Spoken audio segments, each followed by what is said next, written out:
Welcome, friends. It's nighttime here. I'm getting ready and prepared for a procedure I'm having done on Monday. So I'm taking some time to relax a bit and read up on some interesting court cases going on right now. My husband is from Savannah, so we spend a lot of time down in Georgia, and his family has been going crazy talking about what's going on with Todd and Julie Chrisley. The Chrisleys are basically like South Georgia's answer to the Kardashian family. Todd and Julie have been appearing on their show, Chrisley Knows Best, for the past 8 years. They also host a podcast where they talk about faith, family, and their lives in Georgia. Their show highlights lots of ups and downs in their family, including the scandals their adult children have faced over the years. But what fascinates me most lately is, as it turns out, in August of 2019, the Georgia Department of Revenue officially charged Todd and his wife for tax evasion and bank fraud. The Chrisleys, who portray themselves as extremely blessed financially on their show, turned themselves in the following day and paid a bond of $100,000 to the state. Later, they settled this case with Georgia, and as far as we know, no further charges are pending. But it wasn't over, because now they are facing the same charges and other money crimes on a federal level. Last week, their federal trial for tax evasion began, and you and I both know when the feds are after you, they don't play around. According to the indictment, prosecutors allege the reality TV couple submitted fake documents to banks when applying for loans, and Julie also submitted false credit reports and bank statements when trying to rent a house in California. So it appears that the Chrisleys acknowledge there's some kind of weirdness going on with their taxes, but they have come forward to accuse a former employee of being guilty of the charges they are facing. Todd and Julie claim their former business partner, Mark Braddock, forged their signatures and committed other financial crimes without their knowledge. Todd said, "We know we've done nothing wrong. I'm telling you all this now because we have nothing to hide and have done nothing to be ashamed of." This past Tuesday, Mark Braddock took the stand in the Chrisleys' federal case, and what he had to say was rather shocking. According to Page 6, Todd Chrisley's former business partner alleged the reality star cheated on his wife, Julie Chrisley, with him, and that he and Todd ended up having to pay off a blackmailer to keep their affair a secret. Mark Braddock claims he and Todd Chrisley were intimate for about a year in the early 2000s, despite Mark never having a gay relationship prior or after the affair. After the alleged affair ended, Braddock said the two men continued a friendship until 2012 that he likened to more of a brotherhood. During that time, Braddock worked for Todd's foreclosure management company, Chrisley Asset Management, and he testified that they began to receive anonymous texts threatening to expose them for fraud and threatening to expose their affair. At the time, Mark Braddock was also married to a female. Braddock testified that one text read, "Pay cash and we'll shut up," according to the report. He claimed he then withdrew 4 payments of $9,500, totaling $38,000 from his bank account and gave it to Todd to pay off the blackmailer.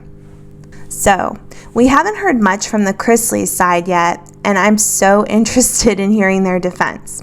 In opening statements, Chrisley's attorney, Bruce Morris, said that Mark Braddock is actually like an obsessed fan who wants to take over Todd's life and actually be him. Todd and Julie Chrisley have been married for more than 25 years since 1996. They've raised his children from a prior marriage together. They have 3 children of their own, and they are raising their granddaughter. This video is meant to serve as a kind of primer for the rest of this week. What will the rest of the Chrisleys' trial reveal? Since being thrust into the spotlight, there has been a lot of speculation about Todd's orientation. However, he always brushed off rumors that he was gay and once even called those rumors flattering. He said, "In order for that to disappoint me, it would mean that I don't agree with someone being gay." he said on the Dominic Natty Show in 2017. I don't believe that's a choice that you make. I believe that you are the way that God has made you. Todd added that he was flattered that people think I can get laid on both ends and joked, "My wife certainly is flattered that as many men want her husband as there are women. With that being said, I'm never going to have a drought." Okay. So it wouldn't shock or bother me if it turns out Todd Chrisley is gay, or that he swings both ways, or he cheated on his wife, or they are in a swingers relationship, whatever. These are all possibilities, and I believe alternative lifestyles like this are just pretty common among upper-class celebrities nowadays.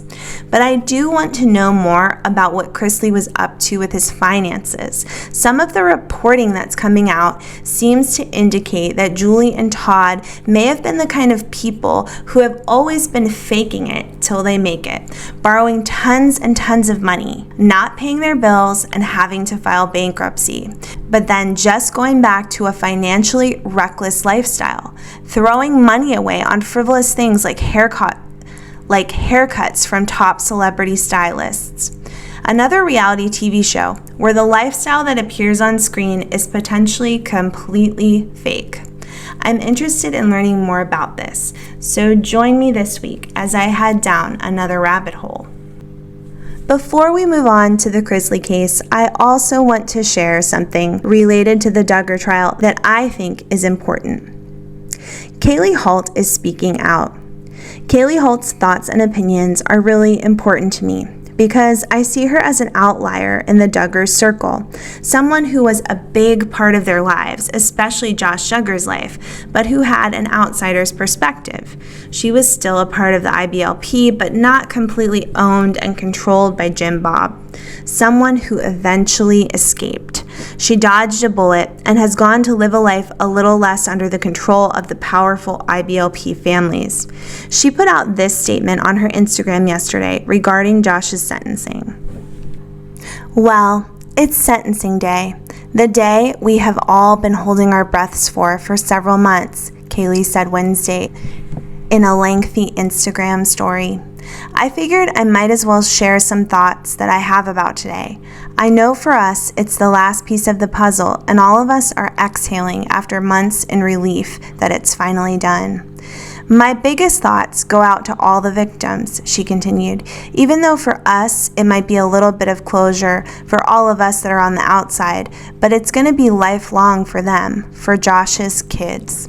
Kayleigh said that after looking up the age of Josh and wife Anna's oldest daughter, Mackenzie, she realized Mackenzie's exactly 12 years old and 7 months, exactly what Josh's sentencing was, which she found to be oddly significant. "He's going to be gone for half of her life," Kayleigh said. "Those kids don't deserve that kind of father, and it's going to be lifelong therapy for them, and I hope they get it." She went on to discourage others from being busybodies or gossiping about the situation and instead pray for Josh's children and the victims of CSAM. I just encourage you that when you guys stop and think about this sentencing today or years down the road, you think about Josh in prison, that you guys think about the kids and the victims and pray for them, because it's going to be lasting for them. It's not going to be something like they forget over a 12-year span like us. This is a very, very hard day. Very, very hard day for them. Also, it's very rarely been reported that Bobby Holt, the matriarch of the Holt family, who testified at Josh's trial and helped the prosecution obtain a guilty verdict, was present for the entire sentencing, and allegedly, as she left the courthouse, she saw Jason Duggar and gave him a hug. I'm going to read her response to the sentencing now. This is from JNB Holt family Instagram account. "I wrote some notes for Jim and I, what I had been feeling about the sentencing that was coming up, but I wasn't able to post it because of technical difficulties, but I revised it and will post it here. Josh James Duggar, sentenced to 12 years, 7 months.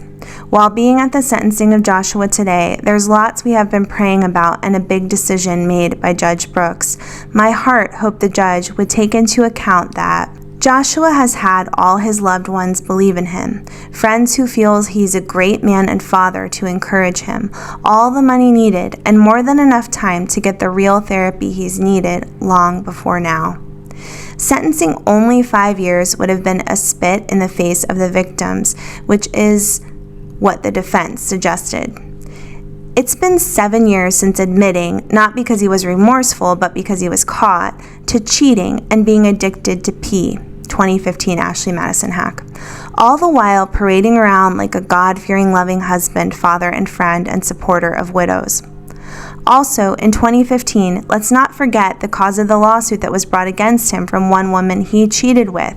That woman was paid off to be silent and dropped the case. Because he has been trusted, privileged, coddled, protected, and favored his whole life, he's only gotten worse. He's really just been masquerading as someone else. No wonder he had letters of support. Has it not occurred to them that he's fooling them? He has hoodwinked them. I truly didn't think that even 20 years was enough when 19 hasn't been.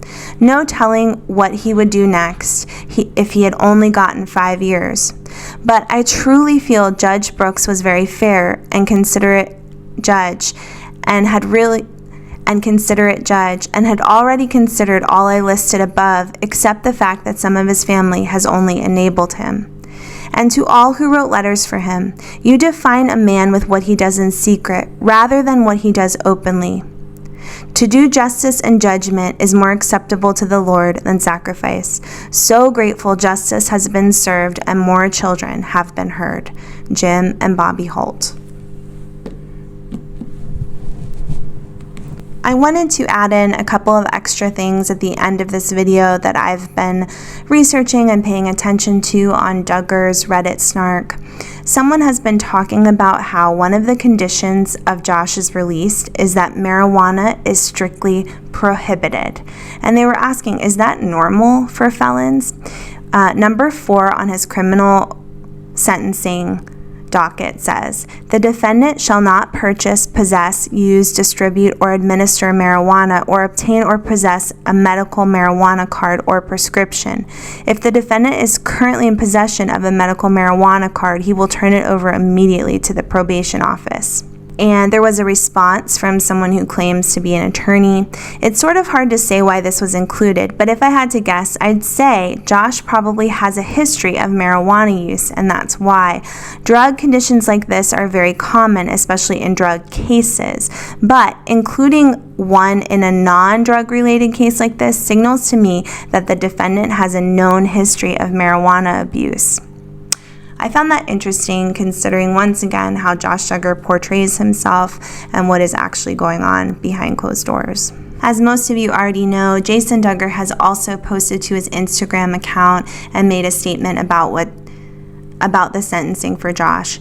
Jason said, yesterday, my oldest brother was sentenced to 151 months, around 12 and a half years in prison for receiving and possessing CP. In my opinion, Judge Timothy L. Brooks was fair in his ruling, giving Josh a sentence that would be considered below the median for the crimes he has committed. My heart is grieved over the choices my brother has made. His actions do not reflect that of a Christian believer and have doubtlessly defamed my Lord and Savior's name. Joshua's poor decisions have greatly affected those around them, in particular his wife, 7 children, and our family as a whole. With that said, I will never stop loving my brother regardless of what he does. Just as my Savior has forgiven me, so have I forgiven my brother of his wrongdoings. My prayer is that God will use this circumstance to truly humble him and bring about a true change in his life.